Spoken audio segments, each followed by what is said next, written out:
All right, from the FingerLakes1.com studio in Seneca Falls, I'm Josh Durso, and this is Inside the Finger Lakes. Today on the show, Michael Kracker. He is the executive director for Unshackle Upstate, a business advocacy group based in Albany. Michael, welcome back to the program. Good to be with you, Josh. So give us a little bit of a nutshell of what it is you guys do, sort of what Unshackle Upstate looks like on the day-to-day. Absolutely. Unshackle Upstate is a business and taxpayer advocacy coalition. Our members are primarily large upstate New York regional chambers of commerce. We advocate for pro-upstate business and taxpayer issues in the state capital with a premise on making upstate New York a more affordable place to live and a stronger place to do business.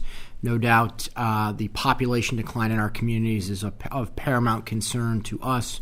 So advocating for policies that will kind of reverse that trend and get upstate New York growing. And of course, we are going to talk later on this half hour about what sort of the focal points have been for you guys policy-wise this year. But we can't really have this conversation right now without at least talking briefly about the coronavirus and the impact that that's sort of had. First, what has that done to sort of your day-to-day and how that's sort of evolved? Yeah, I was speaking to a group earlier today, and I said that's the 800-pound gorilla in the room. It's involved in every conversation. We were in the Capitol on Tuesday advocating for issues, and it was a ghost town. Tuesdays are usually a mob scene in Albany. You've got thousands and thousands of advocates during budget season making their case. We were one of few groups in the Capitol, and you can definitely feel a culture change, but also in the businesses I talk to. Businesses are starting to feel the impact. It's not just evident in people's 401ks and their brokerage accounts. Small businesses on Main Street are starting to feel a pinch by as people are self-isolating. They're not going out to eat. They're not going to the movies. They're not traveling for conferences. I saw a story yesterday. A hotel in Buffalo lost $80,000 in a single day because an entire conference canceled. So the economic impact of this is going to be significant. It's an evolving situation, but I think it's one that we've never encountered before. Is there any element of, because this is one of the things that's crossed my mind a couple times since all this has been happening, people talk frequently about how upstate New York kind of lacks a good, strong voice in Albany just because of the numbers. Does this kind of situation lend itself to potentially upstate being forgotten in a new way that maybe we haven't seen before? And do you have any concerns on that front? I certainly hope not. Obviously, we are one state, and I think if there's anybody that's supposed to sort of carry that mantle in a situation like this, it is the governor. Right now, a lot of the attention has been downstate just because that's where the cases are. Mm-hmm. But, as we're talking, there are 2 counties in upstate New York holding press conferences announcing cases in their counties, in Albany and in Monroe County. So it's coming. I think the leadership's got to be, out of Albany, has to be statewide. This can't just be a New York City issue. Obviously, this is a virus that thrives on density, and density is primarily in the 5 boroughs. But this is going to impact upstate just as hard, and we're going to have to deal with it. So our hope is that leadership comes, from the governor and from our elected representatives. So policy-wise, what have been sort of the focal points that Unshackle has looked at this year and taken on this year? And has the coronavirus concerns either sort of aligned with some of those issues naturally, or has that created an element of you guys needing to sort of bring a couple new ideas that maybe weren't in the fold before into the focal point? Yeah, it's been interesting. So our main agenda items for this year are, based on the budget, are fighting for small business tax cuts, which we are thrilled to see the governor include in his budget, opposing a prevailing wage mandate, which unfortunately is in his budget. We talked about last time I was on your show. Fighting against new healthcare or taxes on private health insurance plans, which will ultimately impact individual consumers. But also going into the year, we were concerned about new mandates on New York's employers.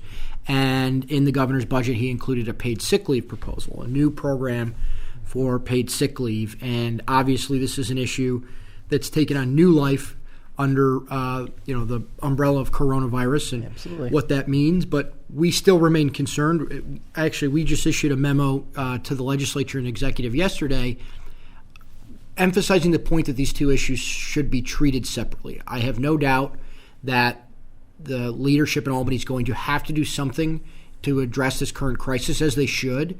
We don't want anybody to be impacted financially because of this, either employees or business owners. But there is going to be life after this crisis. Hopefully that's sooner rather than later.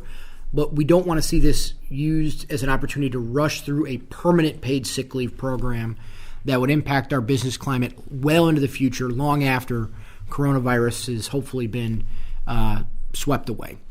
It's interesting because the reaction seems to have been thus far really focused on the paid sick leave part. So I want to dive in there a little more. Sure. You've on one hand got a state that's facing a budget deficit, and you have small business owners who are saying, look, we can't shoulder this. We can't afford to do this without making customers pay more or potentially having to cut staff or whatever the case may be. What is the happy medium, I guess, from Unshackle's perspective, or what's the answer if you have these two realities that are clearly they're meeting at this center point in paid sick leave, and there doesn't seem to be a good, clear answer on how to execute? No doubt about it. It's a complicated issue because I don't think you can say to an employee, you can't come into work because you're under a 14-day quarantine. Too bad, no help for you. I get that. But I also don't think you can say to a business owner who's already feeling the effects of coronavirus because of a decrease in occupancy of his or her business, and then say, oh, by the way, on top of that, you have to pay your employees who can't come into work. So there's got to be some balance struck. I don't necessarily know that I have the answer. I think the employer community would be eager to discuss that. I read an interesting column from Bob Confer, who owns a manufacturing business in North Tonawanda, and it writes for a local paper, where he had talked about should the state utilize the unemployment insurance fund and treat this as an unemployment event where individuals would be able to access that fund. Could they maybe pass a policy that would allow people to tap into that for coronavirus? And that would be, I think, a happy medium perhaps that would allow individuals to get access to pay without burdening employers. No doubt, I'm sure insurance fund premiums would go up, but it would be far cheaper than saying we need you to pay employees who can't come into work. And obviously that is one of the concepts that I've also heard floated, but I'm curious. The wheels of government always move slowly, and getting and accessing funds like unemployment take time. And if someone were to basically be sent home because they have the coronavirus or they tested positive or they just have to self-quarantine, there's going to be a lag in the system. Does there need to base, I guess maybe the better question is this a good example of why government shouldn't necessarily be involved in these types of things and instead making it easier for businesses to do it themselves? Yeah, I'm not sure. I mean, I don't know what the answer is there. It's obviously a very complicated thing. I do think maybe this is an area where this is why we have government, because I think somebody's got to help facilitate this in a coordinated way. It's maybe an odd example, but as I saw the NBA cancel their season, I also saw Mark Cuban talking about not just the players, but all of the employees who work at the stadiums who are now going to go without a paycheck. And should the league look at some sort of a program for those individuals who are now displaced and without a pay? So something no doubt has to be done. This is a crisis like we probably will not have ever encountered. But I also just think from our perspective, it should not be an opportunity then to sort of jam through quickly a permanent paid sick leave program. Tourism, big deal for upstate New York, especially here in the Finger Lakes, central New York, and even western New York in the southern tier. Are you hearing from folks in the small business community in that sector, not just immediate sort of short-term concerns, but maybe some of the concerns as we head into what would be, prime season, spring, warmer weather, and summer? Yeah, no doubt about it. You're already starting to see counties report lower sales tax. For tourism-dependent counties, that's going to be an even bigger deal. Yeah. I think you're going to see, as you've now got travel restrictions and other concerns, that county governments, small businesses that rely on tourism are going to be disparately impacted. So it's a concern we have for sure. I think it's part of why it's important that everybody seek out accurate information during this situation so that they know what's real and what's not. They can make responsible decisions. If it's safe to travel, you should feel free to do so. But no doubt about it, in the tourism industry and in upstate New York, where that's such an important part of our fabric and diverse areas, Western New York, the Finger Lakes, Adirondacks, across the state, tourism is an important industry. I think you're going to see a big hit. Lowering taxes on small businesses, obviously a small win through the governor's proposal, but a lot of small businesses, and what we're hearing and seeing in our reporting, especially in some of the more rural communities in upstate, they're saying, look, it's not even close to enough. It's not even going to move the needle for us in the grand scheme of things because of the other changes that are also happening in the background. Yeah. What is the ideal situation? What is the ideal result to see? And where could some meaningful cuts for small businesses be made so that Albany isn't applying as much pressure? Obviously, we never want to look a gift horse in the mouth. Small business tax cuts are a positive thing, and we applaud the governor for including that in his budget. A couple things on his proposal. We've actually been lobbying to broaden his proposal. If you look at what the governor's proposed in the executive budget, it's about a 1.5% tax decrease for small businesses that organize as C Corps, which is a limited number of the state's small businesses. The overwhelming majority are organized in different forms: S Corps, LLPs, LLCs, and sole proprietorships and other things. So part one of that, to answer your question, would be we've advocated for a piece of legislation that's been introduced, sponsored by Senator Kaplan and Assemblyman Schimminger, that would broaden that small business tax cut to all small businesses of any classification. So that's obviously an immediate thing that we're lobbying on.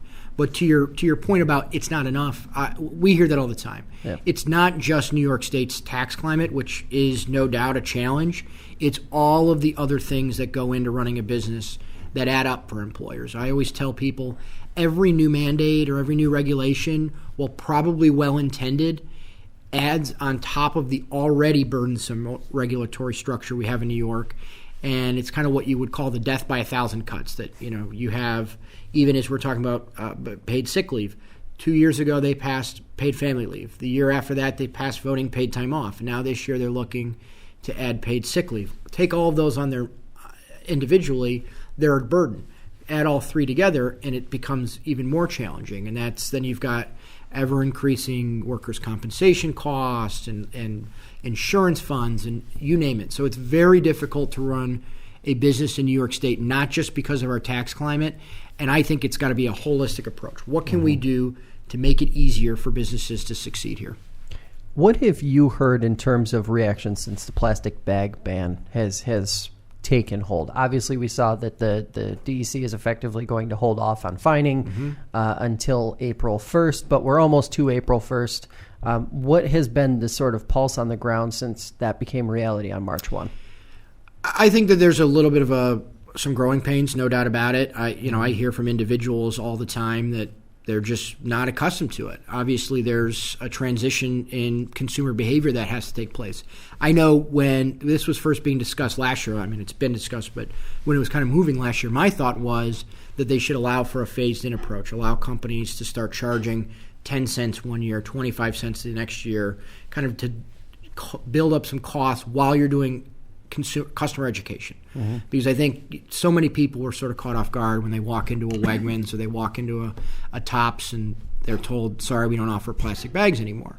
But all of those things have a cost. I know this year what they're talking about doing is banning styrofoam products, polystyrene products. Yep. And for us, that's a challenge on two fronts.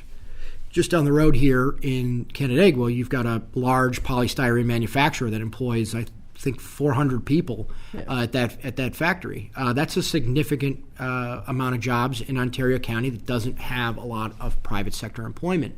But then there's also the downstream impact. And what does that mean for restaurants and food service companies that currently purchase polystyrene product? It's very cheap. The alternative products are sometimes 3, 4, 5 times as expensive. So when we talk about what are the other challenges for businesses, well, here's a product ban that could potentially increase costs for small restaurants. The large guys, Dunkin' Donuts and others, they've been able to absorb that cost. And that's not to say it's not an impact on them, but they've got economies of scale. Small businesses don't often have that option, And anytime you're cutting into their margin, you're going to have a big impact. Does it feel like this, as far as going next level to styrofoam, does it actually feel like that is something that has enough energy to get through this year? I wouldn't be surprised. I mean, I certainly think that there's a couple misconceptions about the polystyrene industry in general in the legislature.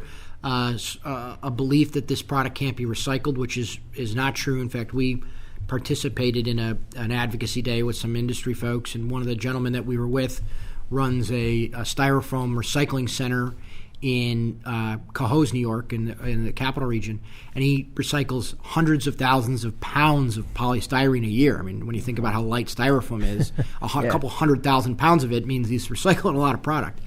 But no doubt, I think as Albany sort of shifted more to the progressive side of things, these types of bans are popular with the environmental community. So it's a challenge to try to re-educate and explain why it's not necessarily sound policy. Mm-hmm. So let's talk a little bit about the changes in farm labor. And one, I think for a lot of folks who actually aren't working in the ag business, the changes are kind of foreign to them. They don't really understand what the X's and O's of it are. What's the reality of the changes that not only happened last year, but some of those that seem like they are going to be fully implemented this year as well? Yeah, I think it's important to step back and recognize where our agriculture industry is today. This is a very competitive, very challenging industry to be in. You're competing globally, so you're already up against it. But last year, New York State imposed new regulations on farmers that included things like the ability for their workers to collectively bargain, a mandatory day of rest and a 7-day work week, and a new threshold on overtime that they set at 60 hours. Most farmers work, in a short growing season, could be working 80 hours. And now they're going to be required to pay their employees overtime after 60. Excuse me. But now they're looking at even considering lowering that threshold to 40, which is far too soon. Excuse me. Sorry, Josh. Sorry. So we've been working with Farm Bureau and other ag industry folks to make sure we make the case that it's way too early to be considering lowering that threshold, and you're going to really hurt the ag industry. Mm-hmm. How close? I'm really curious about this because the ag industry has been struggling, it seems, for a number of years, more so recently. But how close is that industry to sort of like a breaking point where we start to see significant changes in terms of like the composition of some of the farms that are local and are locally operated? I think you're already starting to see it. You're seeing farms change their crop to more high margin crops, which means we're going to have less diversity in our ag industry.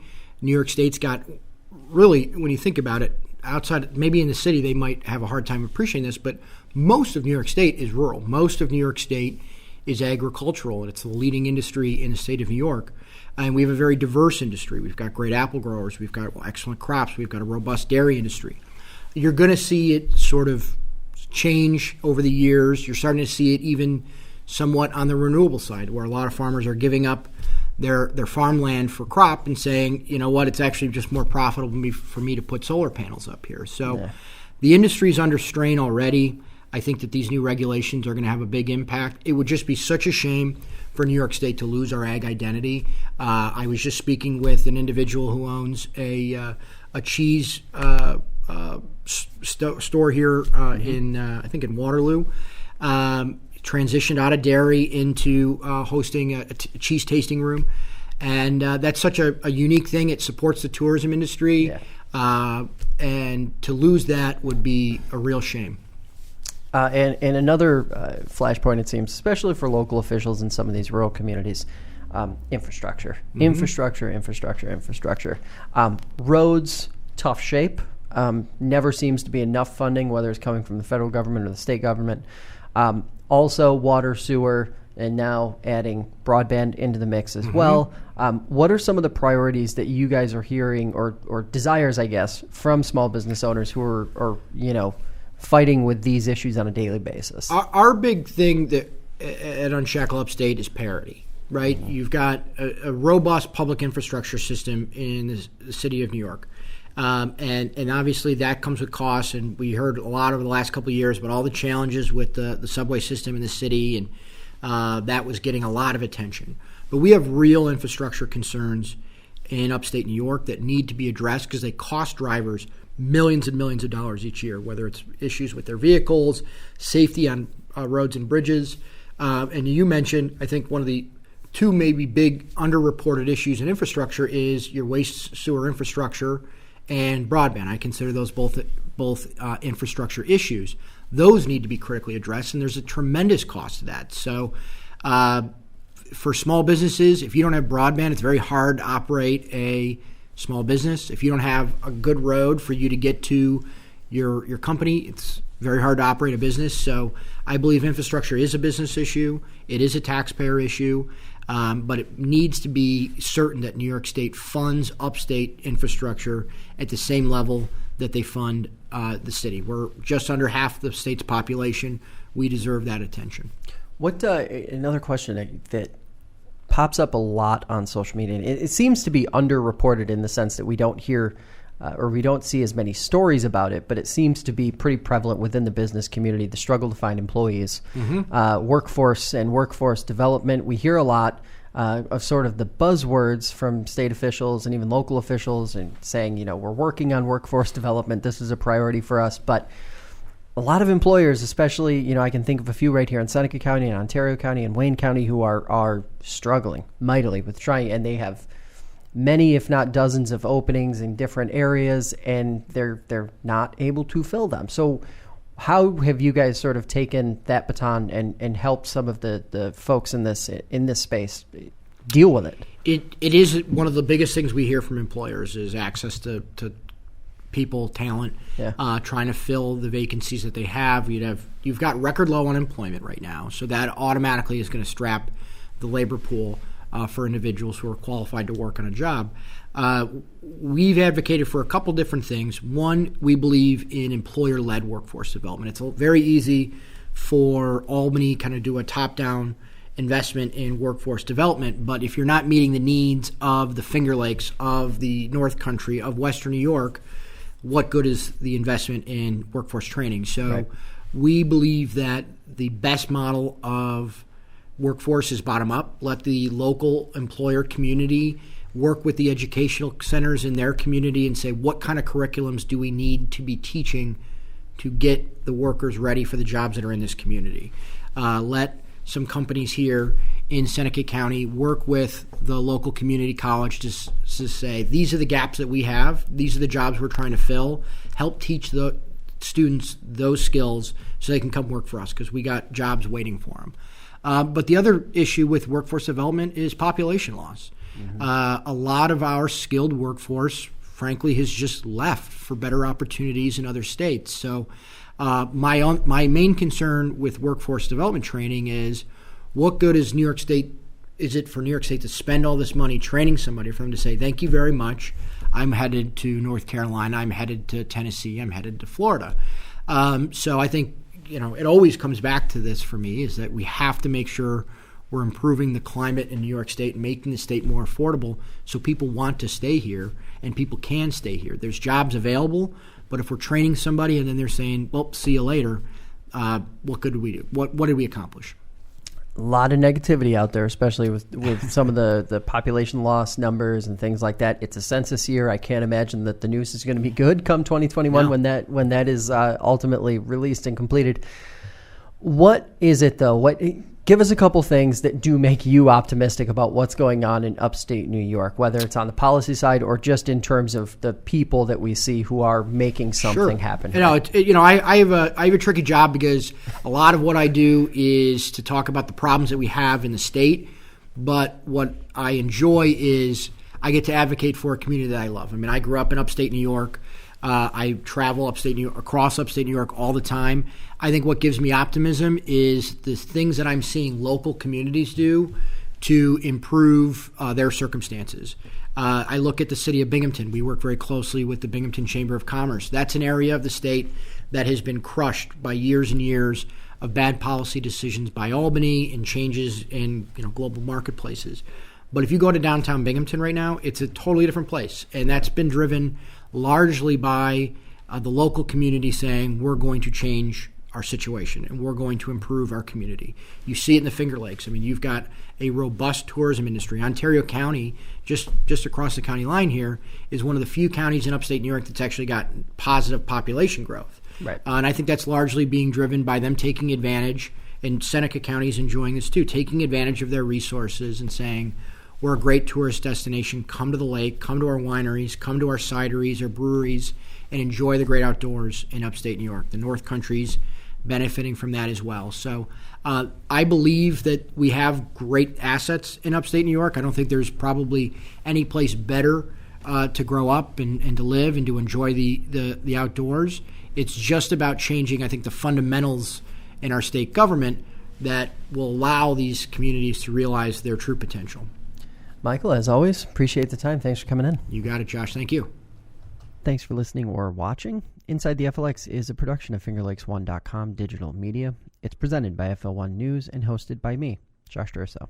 New episodes are released on demand each week on FingerLakes1.com or the FingerLakes1.com app. You can also catch episodes anywhere you find podcasts. If you have an idea for an episode or question you'd like answered on the show, visit InsideTheFLX.com to submit it. Thanks for listening. We'll catch you next time.